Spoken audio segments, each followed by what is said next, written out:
Presencia Politécnica en Michoacán.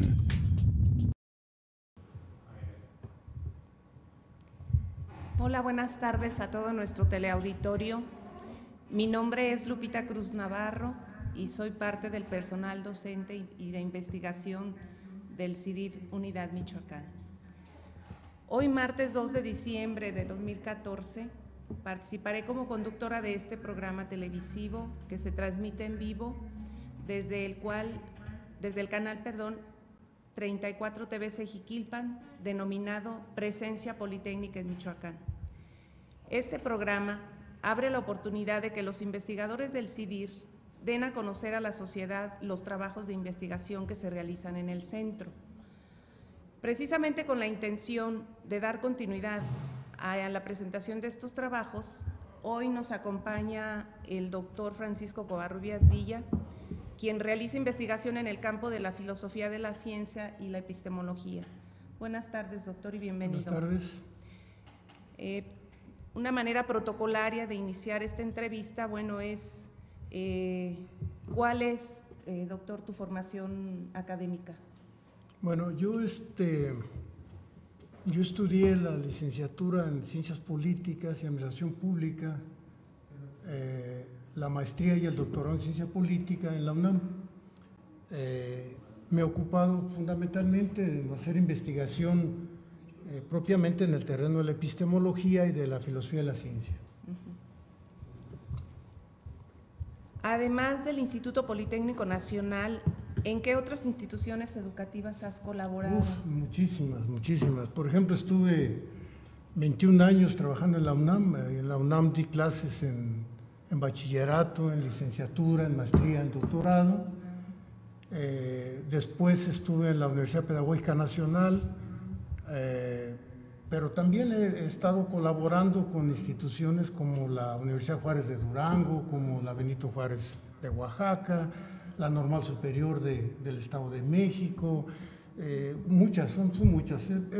He colaborado como con unas 20 instituciones de educación superior de la República. Bastantes. Sí, bastantes, sí.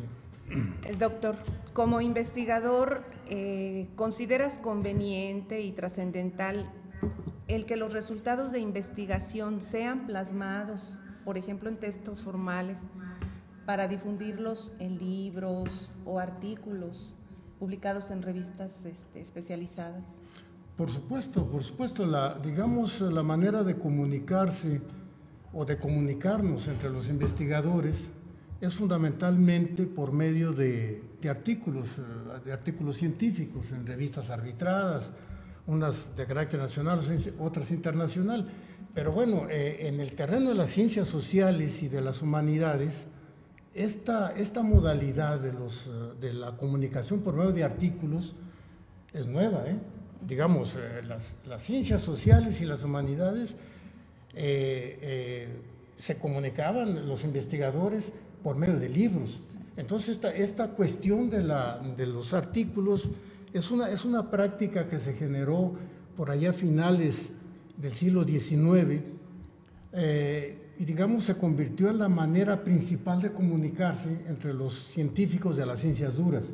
Y bueno, ya después las ciencias duras nos obligaron a que nos comunicáramos también nosotros así, pero digamos no es nuestro medio natural. Nuestro medio natural son los libros. Sí, lo tradicional, pues. Lo tradicional en humanidades y ciencias sociales son los libros, es el medio de comunicación.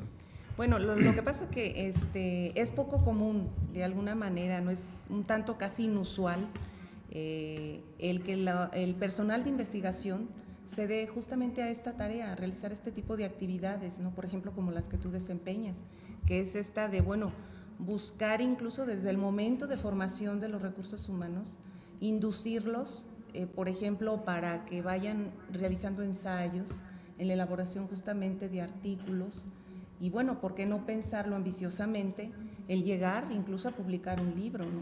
Bueno, porque, por ejemplo, en la comunidad del CIDIR parece una actividad un tanto casi extraña, pues poco común, poco usual. Bueno, mira, no es tampoco común en el CIDIR. Bueno, en el CIDIR, de hecho, digamos, fácilmente unos entre 23 o 26 investigadores, más o menos publicamos artículos, publicamos libros. Ahora, el problema está en lo que se refiere a la formación de recursos humanos, es decir, la formación de investigadores. Ahí es donde hay muchos problemas. Ahí es donde hay muchos problemas porque, por ejemplo, en la mayoría de las universidades o de las instituciones de educación superior más prestigiadas a nivel mundial, incluso es un requisito, por ejemplo, para obtener el grado de doctor, el haber publicado un artículo en una revista científica que esté, por ejemplo, en los índices JCR o en ISI. ¿Sí? Entonces, pero el asunto es que se requiere el desarrollo de una enorme cantidad de habilidades para poder llegar a culminar un trabajo en un artículo científico. Es muy difícil llegar a... Porque hay que saber redactar,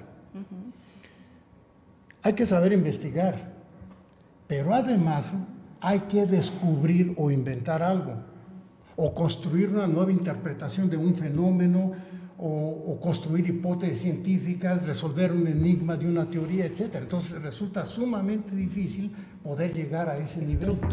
Estructurar. Sí, llegar a un punto de estos en los que puedas enviar un escrito a una revista y que esté haciendo una aportación a nivel internacional o a nivel nacional, no es fácil, pues. Sí, porque se estila, ¿no? Que se hacen de alguna manera reproducciones simplemente de lo que se dice ya en determinadas teorías. Pero en ese caso, por ejemplo, lo que sucede es que hay una diferenciación allí entre revistas de divulgación y revistas de comunicación. Las de divulgación, digamos, es simplemente el dar a conocer algo que ya se sabe, ¿sí? Algo que ya hace tiempo que se conoce. Incluso en los artículos hay revistas que le preguntan a uno si es un artículo de revisión o es un artículo de investigación, ¿no? Sí. Incluso los artículos que hemos publicado tú y yo se ha tenido que diferenciar. Acuérdate, por ejemplo, cuando el trabajo que publicamos en Ciencia Ergo Sum, cómo nos pidieron que diferenciáramos. Entonces se metieron en un conflicto ahí porque no sabían si era de divulgación, si era de revisión o era de investigación. ¿Sí? Y ahí era difícil de determinarse tal cosa, ¿no?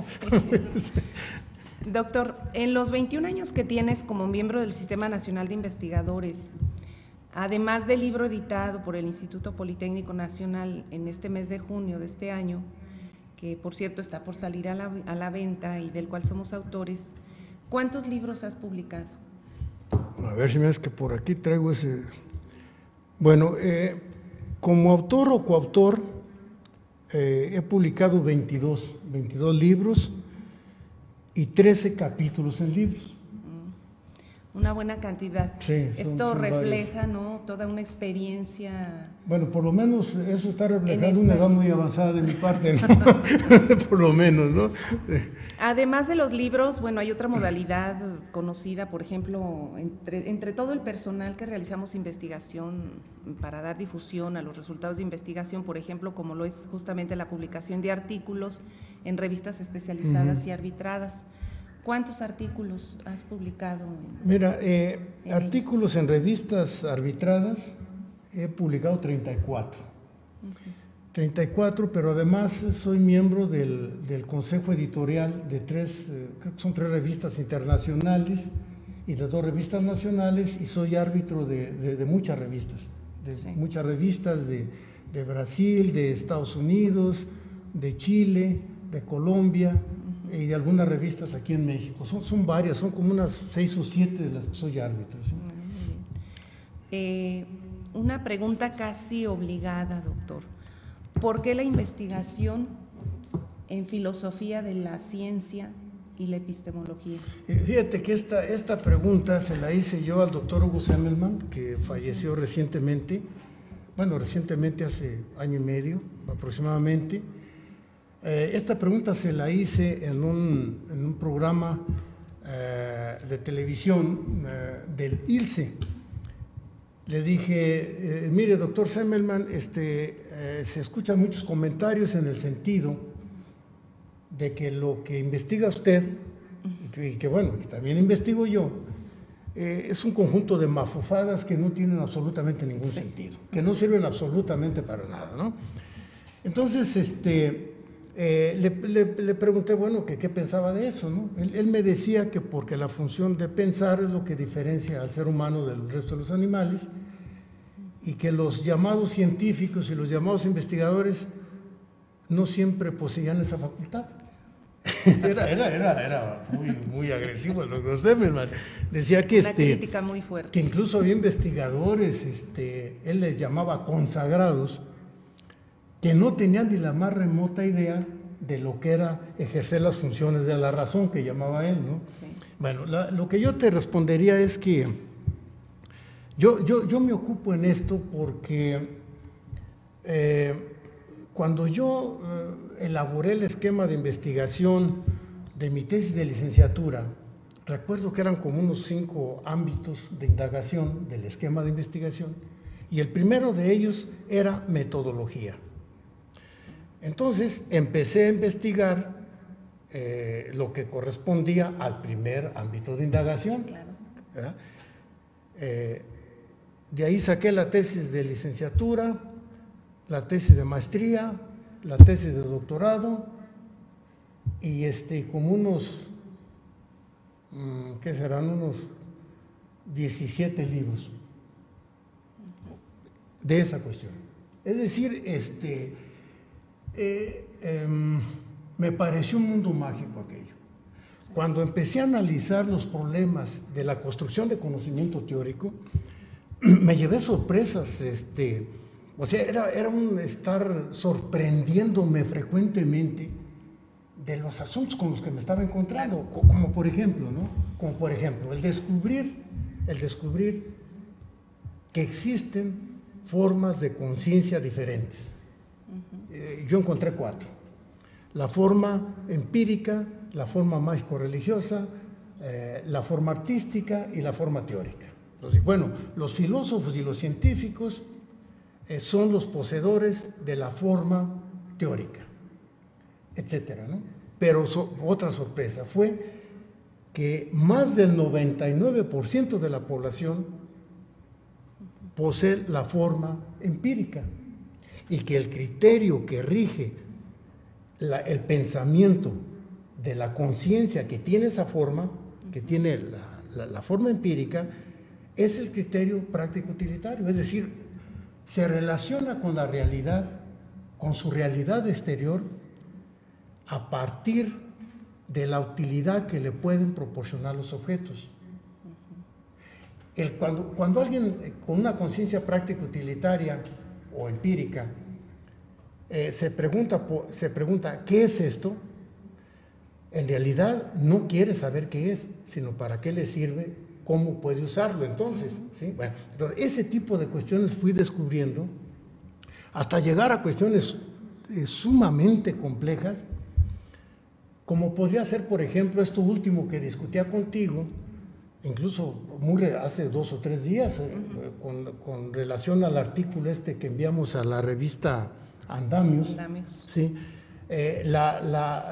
Cuestiones como, por ejemplo, hasta qué punto el diseño de un instrumento con base en la concepción ontológica de una teoría es el que genera la realidad que es estudiada por el investigador, por el científico, hasta cuestiones de ese tamaño, ¿no? Incluso cómo es interpretada, ¿no? Cómo es interpretada, claro. O sea, cómo está, qué está pasando en la conciencia del sujeto que construye teoría científica, cuando por ejemplo, se está cuestionando, por ejemplo, esta discusión, la discusión que tenía Einstein con Heisenberg. Sí. ¿Sí? Fíjate, por ejemplo, dice Einstein, recuperando un planteamiento de Newton, por cierto, o sea, no es digamos, exclusivo de la teoría de la relatividad. Dice Einstein, la luz está constituida por partículas discretas, es decir, por granos. Dice, la prueba de ello es que en un campo de materia choca y se desvía. Si fuese vibración, si fuese movimiento ondulatorio, no se desviaría. ¿Sí? Bueno, entonces, ¿por qué se puede pensar digamos, en este caso, por ejemplo, la luz como granos de energía, y cómo a la hora de hacer un experimento resulta que sí son granos de energía, pero también lo contrario. Si tú investigas la luz como vibración, es decir, como onda, también se comporta como onda. Entonces, ¿qué está pasando en la conciencia del sujeto? ¿Pero qué está pasando? Es decir, cómo la conciencia del sujeto que hace investigación científica se exterioriza en los instrumentos y en los experimentos que elabora. Que realiza. Porque el experimento está diseñado con base en la teoría. Es decir, que la forma de conciencia determina la forma de apropiación de lo real. Así es, pero si estamos hablando de diferentes formas de conciencia, pero estamos hablando dentro de una de las formas de conciencia, sí, que sería, por ejemplo, la conciencia de los científicos, la conciencia científico-filosófica. Específicamente, sí. También allí, según el científico conciba la realidad, es como la interpreta y es como la investiga. Claro, porque bueno, lo que se estila es que, bueno, la investigación que se hace, ¿no?, regularmente es de objetos o problemas empíricos. Sí. Y de alguna manera toda investigación científica se hace desde una teoría. Toda investigación científica se hace desde una teoría. Ahora, el problema que hay es que la inmensa mayoría de los investigadores no saben epistemología ni saben filosofía de la ciencia. Es decir, la mayoría de los investigadores creen así, con todas las implicaciones que tiene creer, porque esto es del pensamiento religioso. Creer es un problema de fe. Sí. Los investigadores creen que lo que hace diferente al conocimiento científico, es decir, el conocimiento que ellos construyen del conocimiento no científico, es que el conocimiento científico, es decir, el que ellos construyen, es verdadero y el otro no. Sí. ¿Sí? Y resulta el enorme problema de que dentro de la ciencia misma se construyen explicaciones no solo diferentes de lo mismo, sino contradictorias. Entonces, ¿cómo se explica eso? ¿Cuál es la verdadera y cuál es la falsa? Lo cierto es que al final de cuentas no hay teorías verdaderas ni teorías falsas, hay teorías. Simplemente, ¿sí? Claro. Y ya, ¿sí? Pero este tipo de cuestiones, te digo, los investigadores empíricos, o sea, los investigadores que se ocupan en realizar investigación empírica, generalmente desconocen esta discusión en la filosofía de la ciencia, estos problemas epistemológicos, y es grave que lo desconozcan. Sí, es la carencia de referentes filosóficos. La ¿no? carencia, claro. ¿Por qué razón? Porque, por ejemplo, mira, tú entras a estudiar un doctorado como varios de nuestros colegas del CIDIR. Por ejemplo, estudias un doctorado en biotecnología y te metes en biología molecular. Si no sabes epistemología, no sabes que se está partiendo de una teoría de filiación platónica, ¿sí?, en el que el alma acá está expresada, ¿sí?, como genética, como información genética, ¿sí?, y que entonces, bla, bla, bla, bla, y que eso implica una concepción corpuscular de la materia de una manera agregatoria, en la que partículas se van agregando con otras y establecen una relación, ¿sí? Entonces, el investigador que es formado en un programa de doctorado con determinadas características, acaba pensando que la realidad es como la teoría en la que fue formado, le dicen que es. Sí. Y acaba investigando la realidad y los problemas que la teoría dice que son problemas y que forman parte de la realidad. Sí, sin embargo, bueno, se trate de ciencias físico-naturales o de ciencias sociales, bueno, siempre se está dentro de una filiación filosófica, bueno, conocemos que es platónica, aristotélica o kantiana. Sí, inevitablemente. Sí. Inevitablemente. O sea, no es incorrecto hacer investigación de objetos empíricos. No. Lo que es incorrecto es no tener claridad sobre esos objetos empíricos, cómo son concebidos desde la teoría desde la cual están siendo investigados. Sí. ¿Sí? Porque fíjate, por ejemplo, ahorita que mencionaste a Kant, ¿sí?, Kant dice que la cosa en sí es incognoscible, que lo que puedes conocer son las relaciones que se establecen entre las cosas en sí. Pero una cosa es pensar la cosa en sí como fenómeno y otra cosa es pensar el fenómeno como la relación entre cosas. ¿Sí? Creo que Kant a lo que se está refiriendo es a concebir los objetos como fenómenos. Y como fenómenos son un constructo de la conciencia, no son algo existente fuera de la conciencia. Creo que es a lo que se está refiriendo Kant. Bueno. Sin embargo, ahora que estamos analizando estas cuestiones de la teoría del paisaje, para el doctorado que ofrece el CIDIR Michoacán y el CIDIR Durango y CIDIR Sinaloa, el doctorado en conservación del patrimonio paisajístico, y que nosotros nos metimos a analizar epistemológicamente las teorías del paisaje, me he encontrado por ahí con algunos planteamientos ecosistémicos en los que se establece una relación de identidad entre paisaje y ecosistema. Sí. Y una de las cuestiones que, por ejemplo, yo cuestionaba es, bueno, si la concepción ecosistémica considera que lo que se debe investigar y lo que se puede investigar son las relaciones que se establecen entre los componentes de un sistema, ¿sí?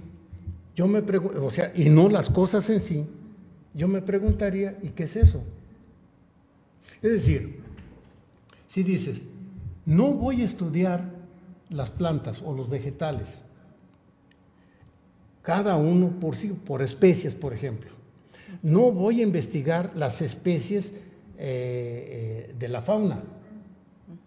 No voy a estudiar la estructura físico-química, por ejemplo, de las rocas o del suelo en donde están estas plantas, etcétera. Sino lo que voy a estudiar son las relaciones que se establecen entre estos como ecosistema. ¿Con qué te quedas? Sí. Incluso hay quienes dicen estarse apoyando teóricamente en Kant, en la cuestión esta del estudio de los fenómenos, pero el problema está en que están confundiendo que el fenómeno es el conjunto de relaciones entre las cosas y no las cosas, porque lo que está planteando Kant es que las cosas son incognoscibles y que lo que puedes conocer es el fenómeno, es decir, la representación que de la cosa se construye en la conciencia. Por lo que entonces, al final de cuentas, de acuerdo con Kant, incluso con Platón, lo que puedes conocer es lo que tienes en la conciencia, no lo que está fuera de ella. Sí. Sí. Al final de cuentas, ¿no? Sí. Quienes realizamos investigación en filosofía de la ciencia y epistemología, bueno, claramente comprendemos que toda teoría tiene justamente esta conexión de carácter filosófico. El problema que, bueno, enfrentan los investigadores, eso consideramos, bueno, nosotros que hemos estado trabajando esta área de investigación, el que no siempre saben que las teorías tienen justamente esa afiliación filosófica.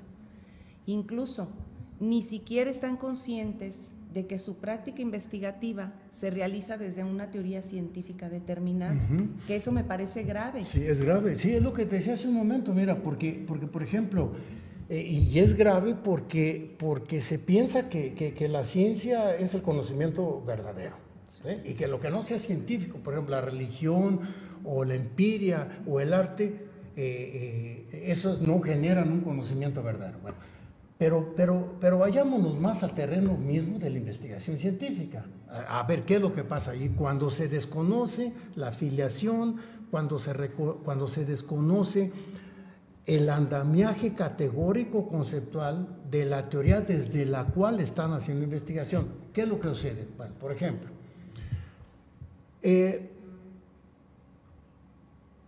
frecuentemente los colegas del CIDIR, por ejemplo, hacen investigaciones en las que reproducen experimentos que se han hecho en otros lugares bajo determinadas condiciones, modificando las condiciones o modificando los individuos, las especies a las que se aplica. Por decirte algo. Por ejemplo, Venegas.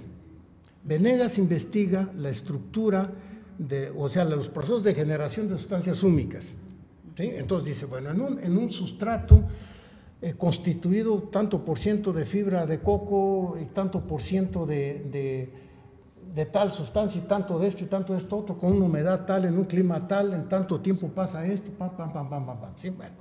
Entonces, usa ese sustrato, digamos, para ver cómo se da el proceso de germinación y desarrollo, por ejemplo, de una especie determinada. Coloca granos y va midiendo, va contando, ¿sí? Bueno, en ese tipo de experimentos se registra sobre todo cuantitativamente la información, pero por ejemplo Venegas agrega observación cualitativa y registra, por ejemplo, qué coloración tiene a los 3 días, a los 4, ¿sí? Cómo huele, sí, etcétera, etcétera, ¿sí? Entonces,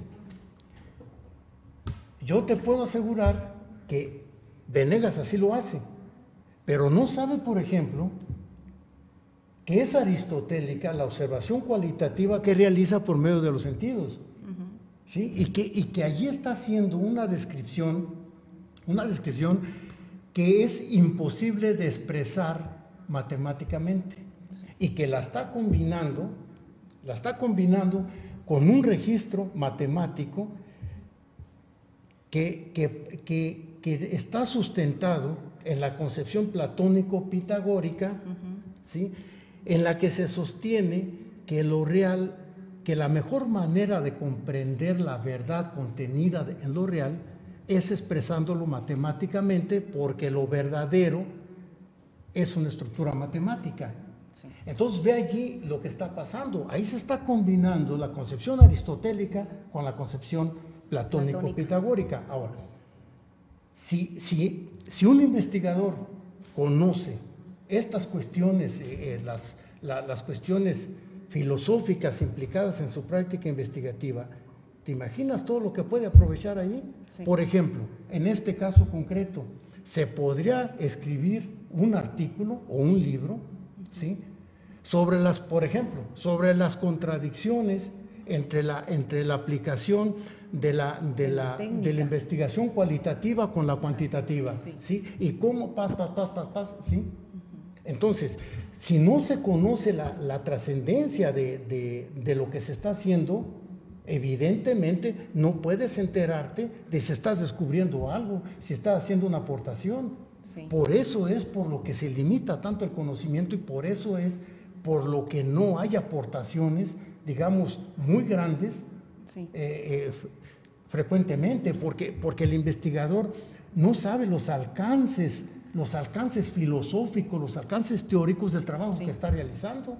Entonces, está haciendo trabajo hormiga allí, y ahora cambia la composición del sustrato, o cambia los individuos, las especies con las que está sembrando, o cambia la humedad, cambia las condiciones, la temperatura, qué sé yo, ¿sí? Sí. Y no está en condiciones, por ejemplo, de reflexionar cómo la matemática, la expresión matemática, implica conocer las cosas por lo que no son, sí, y lo, sí, cualitativo por lo que son. Entonces, bueno, o no tienen claro si está usando la matemática como un recurso investigativo, o lo está usando porque está concibiendo que los objetos reales son estructuras matemáticas, como decía, sí, Galileo, por ejemplo, ¿no? Doctor, entonces, en este contexto del ámbito investigativo, ¿cuál es la trascendencia de investigar problemas epistemológicos de la ciencia? Es esta que te estaba comentando. Mira, por ejemplo, la investigación que yo realizo, por ejemplo, ha permitido que muchos investigadores se percaten precisamente de esto que acabo de señalar. Es decir, un investigador lee un artículo, por ejemplo, este artículo que escribimos entre tú, Francisco Osorio de Chile, y yo, de los 2 senderos del episteme. Imagínate, un investigador lee ese artículo y dice, ah, caray, aquí están planteando que hay 2 caminos. Ahora nosotros decimos que son 3. Decimos que son 3, pero por aquel momento decíamos que eran 2. ¿Sí? Bueno, entonces, el hecho de que un investigador, por ejemplo, que esté haciendo investigación en fisiología vegetal, se entera de esta cuestión, entonces le va a surgir la pregunta, bueno, ¿y la teoría biológica en la que me estoy sustentando, ¿qué filiación tiene?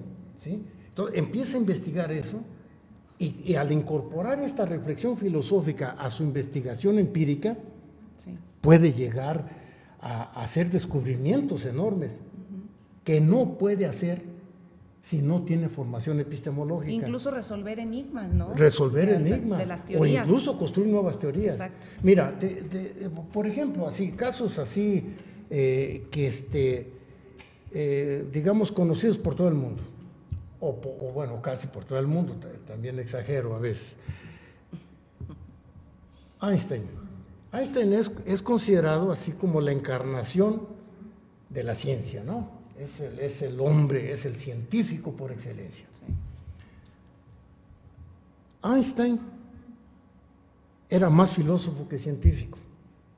A mí me sorprendió mucho cuando analicé algunos de los escritos, por ejemplo, las cartas que le mandó a Bohr y a la esposa de Bohr, las conversaciones con Heisenberg, etc. El propio Heisenberg, el propio Born y Schrödinger. Schrödinger tiene un trabajo que se me hace que llama Física y Filosofía o algo así. También Heisenberg tiene un libro de filosofía, ¿sí? Y al leerlos yo me quedé sorprendido por el manejo que tienen de la filosofía clásica, pero además de las discusiones del momento histórico en el que están viviendo, sí. Pero además, sorprendentemente me encontré con que el planteamiento de la relatividad que hace Einstein está implicado en las reflexiones de Mach y de Avenarius. Y revisando las conferencias y los prólogos y prefacios y demás del propio Einstein, él hace mención en alguna ocasión por ahí que efectivamente él leyó a Mach y leyó a Avenarius y que en ellos se inspiró para construir la teoría de la relatividad. Es más, se puede afirmar que si no haya leído a Mach y a Avenarius, no habría podido construir la teoría de la relatividad. El caso, por ejemplo, de Poincare, de Henry Poincare. Poincare diseña este planteamiento. Él es el padre de la topología, no topografía, topología, ¿sí? Entonces, por ejemplo, Poincare plantea un problema. Dice, a ver, yo tomo un tubo, lo uno por los extremos, luego lo tuerzo. Todas las líneas en el interior del tubo son curvas. Yo digo, o puedo afirmar, que el espacio es curvo. Sí, pues, pero ¿qué forma tiene? Es decir, podría ser el simple tubo, así, circular, podría ser lo que está dentro del tubo. Sí. El universo podría ser lo que está dentro del tubo, o puedo retorcer el tubo, ¿sí? Entonces, te vayas por donde te vayas, ¿sí? Vas a hacerlo, vas a recorrerlo de manera curva. ¿Qué es lo que dice Einstein? Dice, porque el espacio es curvo. Se está basando en la topología de Poincare, ¿sí? Bueno, Poincare es matemático. Poincare es matemático y es filósofo, ¿sí? Entonces, el caso de Schrödinger. El caso de Schrödinger, que hace una construcción matemática para construir la explicación del movimiento ondulatorio, ¿sí? Él está pensando el movimiento ondulatorio como movimiento entre moléculas o entre partículas sólidas o líquidas, las que sean, pero son partículas, es movimiento de moléculas, sí, o de partículas, ¿sí? Bueno, entonces construye una ecuación, pero Schrödinger conocía al dedillo los planteamientos de Spinoza, de Hegel, de Mach, etcétera, ¿sí? Entonces, todos los científicos, el propio Newton, Galileo, Descartes, todos ellos eran profundos conocedores de filosofía. Sí. Y es evidente cuando lee uno sus trabajos que fue gracias a la formación filosófica que tenían que podían hacer esos descubrimientos científicos, ¿sí? Digo, sin embargo, hoy día de alguna manera se descalifica. O sea, no, incluso se descalifica. La práctica filosófica, sí, o sea, sí. pareciera que no tiene mayor aportación o mayor influencia. Sin embargo, me parece a mí que también efectivamente es un ámbito de conocimiento donde podemos transitar a veces, ¿no?, a esa construcción de esas teorías. Pues sí, ese es el único camino, mira, pero incluso el asunto que planteas tú va más allá de eso. Yo no he hecho una investigación de esa naturaleza, pero por ahí he recibido información en ese sentido. Parece ser que en los últimos años han desaparecido materias de carácter filosófico en los planes de estudio de secundaria y de bachillerato, principalmente bachillerato. Hubo un problemón en la UNAM con el Colegio de Ciencias Humanidades porque hubo una reducción de las materias de carácter filosófico, ¿sí? Entonces, hay una tendencia a eliminar la filosofía. ¿Pero por qué es eso? ¿Por qué crees que sea? Esto es sencillamente porque quien aprende filosofía aprende a pensar. Sí. Y pensar es muy peligroso. Un sujeto que piensa es muy peligroso. Y más en el sistema que no. En un sistema como en el que estamos, pensar claro, es muy peligroso. Entonces, bueno, si vas a formar investigadores, mejor los formas para que hagan talacha dentro de una teoría, de modo tal que ni siquiera se den cuenta de que están dentro de una teoría. Y que por lo tanto, ¿por qué? Porque si se dan cuenta de que están dentro de una teoría, van a suponer la existencia de otras teorías. Entonces van a querer conocer las otras también, ¿sí? Entonces no, eso no conviene. Tú hiciste doctorado en electromagnetismo y te quedas en eso.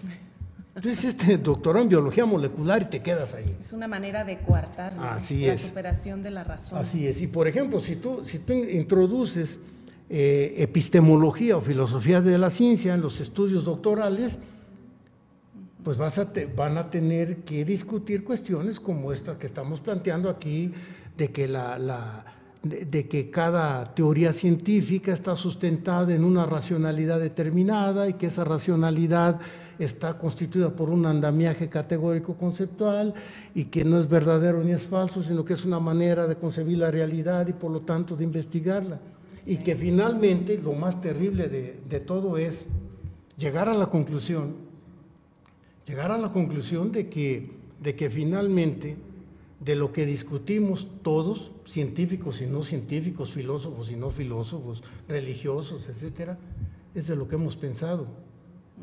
Pero de la realidad no sabemos absolutamente nada. Sabemos de lo que hemos pensado de la realidad. Y se supone que las instituciones que están dedicadas a este ámbito de la investigación, ¿no?, consideran que están haciendo ciencia, cuando en realidad a veces están haciendo una reproducción de las teorías ya establecidas. Sí, eso es lo peor de todo, sí, porque por ejemplo, si tú investigas cómo afecta un microorganismo en una especie determinada, lo único que estás haciendo es montar un experimento que ya se ha montado antes con otras especies. No estás descubriendo estás partiendo de los supuestos y ni siquiera te estás dando cuenta de que estás haciendo repetición y puedes creértela de que estás haciendo una aportación trascendental, histórica, que no es cierto. Sí. Esos son asuntos que ya fueron planteados desde hace muchísimo tiempo años en la teoría, sí, y que no constituyen ningún enigma de la teoría. Sí. Por ejemplo, ¿no? Doctor, ¿cuáles son las aportaciones que hace la investigación en filosofía de la ciencia y la epistemología en un centro de investigación como el CIDIR? Bueno, mira, puede pensarse que es casi un sinsentido, ¿no?, realizar este tipo de investigación, dado que pues no tiene ninguna aplicación práctica. Porque en realidad en el CIDIR, bueno, muchos de nuestros compañeros así lo expresan. Bueno, ¿y eso para qué te sirve en la práctica investigativa? Bueno, mira, lo que pasa es que esta visión práctico-utilitaria de la realidad es propia del sistema capitalista en general. O sea, no es un problema exclusivamente de la ciencia, ni de la investigación, ni nada de esto, sino es el criterio que predomina, ¿no? ¿Para qué sirve?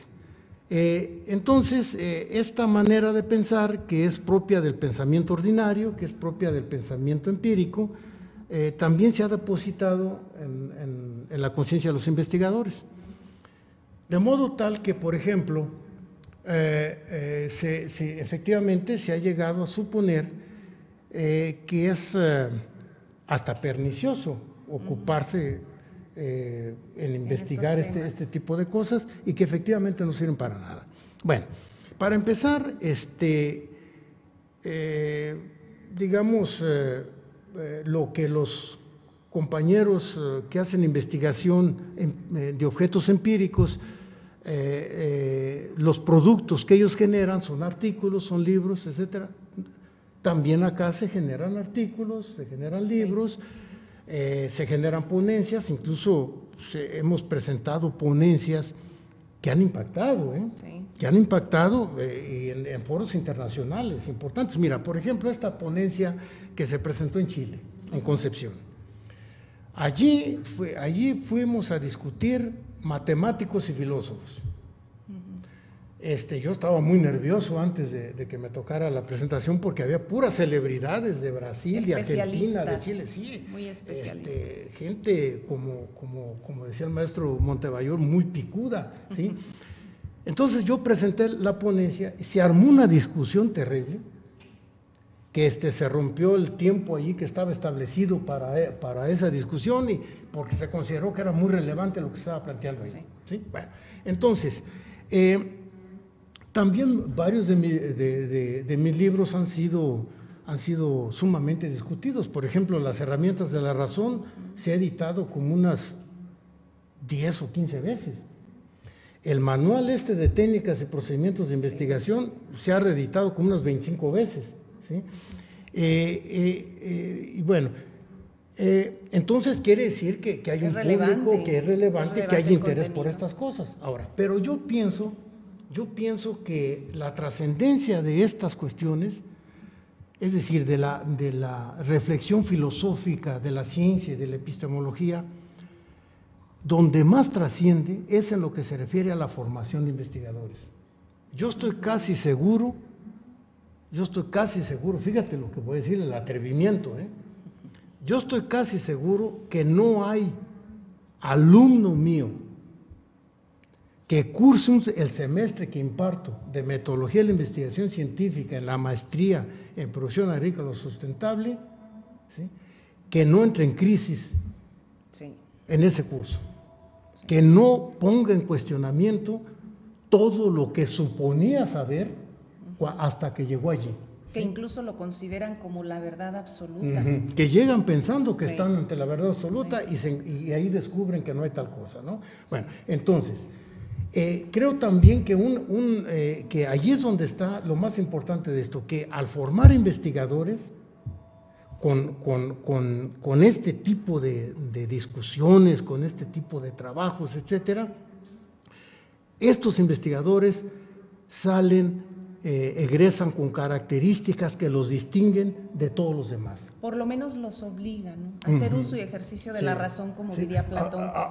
Sí, aunque sin embargo hay otra cosa, muchas de las veces se cuestionan, entran en crisis, pero no logran mientras están allí, pero como después tienen que realizar prácticas académicas en las que ya no se está reclamando la reflexión filosófica que se reclamaba aquí, algunos acaban por olvidarlo, ¿sí? Entonces, allá hay un problema de permanencia, pues, de esa práctica reflexiva, de este tipo de cuestiones, ¿no? Que bueno, si ya no se continúa acá, siempre acaba en el olvido. Incluso, pues, aunque se tengan referentes filosóficos o epistemológicos, hay muchas conciencias que realmente, no logran transitar. Sí, es que no es fácil. Se mantienen justamente simplemente en esa reproducción. Porque además, mira, también eso tiene que ver con la personalidad de los sujetos. O sea, también por otra parte, pues, ¿para qué complicar la existencia, no? O sea, mejor te la pasas repitiendo, cambiando cositas. Por ejemplo, si la temperatura, la humedad o el individuo al que le aplicas tales sustancias o las condiciones en las que lo haces, y así te la pasas toda la vida. Y sacas artículos y te los publican, ¿sí? ¿Por qué? Porque los otros están porque los árbitros de esas revistas están en la misma lógica que el que está escribiendo acá, pues, ¿sí? Y realmente nunca trasciende y nunca se transita, digamos, a una forma más compleja de construcción de conocimiento. De antemano lo hemos vivido, ¿no? En los Sí. diferentes congresos que hemos participado, ¿no? A pesar de que son investigadores, bueno, de renombre internacional y que tienen, bueno, un prestigio muy, muy elevado, que ellos mismos a veces no se dan cuenta ni siquiera en qué teoría están formados, ¿no? Sí, no sé si recuerdes una ponencia que se presentó en San Sebastián. Sí. En San Sebastián, que la presentó un científico muy renombrado, que tuvo ese problema precisamente, Sí. que no ubicaba la filiación de la teoría, ni la teoría en la que desde la que estaba construyendo conocimiento, y estaba planteando allí que se había llegado a un alto grado de objetividad, y te acuerdas de una compañera que participó ahí que lo hizo trizas, Sí. con eso de la objetividad. Sí, sí. Dijo que era objetividad para su subjetividad, ¿no? O desde la teoría desde la cual estaba contenida, ¿no? En su contenida. conciencia. Ajá, sí. Pues doctor, me parece que ha sido relevante esta intervención, dado que es una manera un poco inusual, ¿no? de hacer investigación, y más el invitarnos a documentarnos de aquellos referentes filosóficos, o incluso ver la trascendencia que tiene el que tengamos un poquito de contacto con la ciencia de la epistemología, ¿no?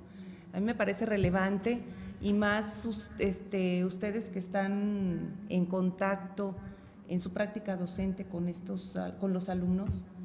A mí me parece sustancial que inciten a los alumnos, claro, a lo mejor, como dices, dentro de esa manera obligada en una materia específica que es la que tú impartes, están obligados a tener ese contacto, incluso entrar en esa crisis de pensamiento, pero me parece una primera manera de buscar justamente que busquen conocer de manera diferente la realidad, y por tanto que logren concebirla de manera diferente. Sí, pero fíjate, por ejemplo, en el caso del doctorado, el doctorado ya es diferente, ¿eh? Sí. Y es diferente, ¿por qué? Porque allí la investigación, o sea, ahí donde ya se están formando en definitiva como investigadores, allí sí se está fundiendo la reflexión filosófica con la investigación incluso empírica, ¿sí? Entonces, los trabajos que estamos realizando hoy día en el seminario taller de teorías del paisaje, a mí me está dejando grandes satisfacciones, porque los trabajos que se están elaborando allí son verdaderamente trascendentales. Sí, yo considero que sí, en su momento cuando sean publicados definitivamente sí, van a tener ahí una porque fíjate, allí es trascendencia. muy diferente, o sea, lo que pasa es que acá en el doctorado es la práctica, es doctorado por investigación, entonces es la práctica investigativa la que está implicando esta incorporación, mientras que en el otro caso, en la maestría, es una materia más ante un conjunto de materias que Sí. Acá no, acá es otra situación. Entonces el doctorado sí puedes formar a los investigadores de esta manera tan completa, pues. Sí. ¿sí? Y creo que bueno, que lo vamos a lograr, ¿no? Ojalá. Sí. Ese es el objetivo. Es el objetivo, por lo menos. Pues doctor, gracias por compartir los resultados de tu ámbito de investigación con todo nuestro teleauditorio, y pues con esto concluimos la transmisión del día de hoy. Agradecemos a nuestro compañero coordinador del programa, al maestro en ciencias Fabián Villalpando Barragán, y al apoyo técnico detrás de cámaras. Gracias, Fernando, por tu apoyo, operador de TVC Canal 34. Y pues con esto agradecemos la atención a nuestro teleauditorio y los esperamos en la siguiente transmisión del programa Presencia Politécnica en Michoacán. Gracias y hasta la próxima.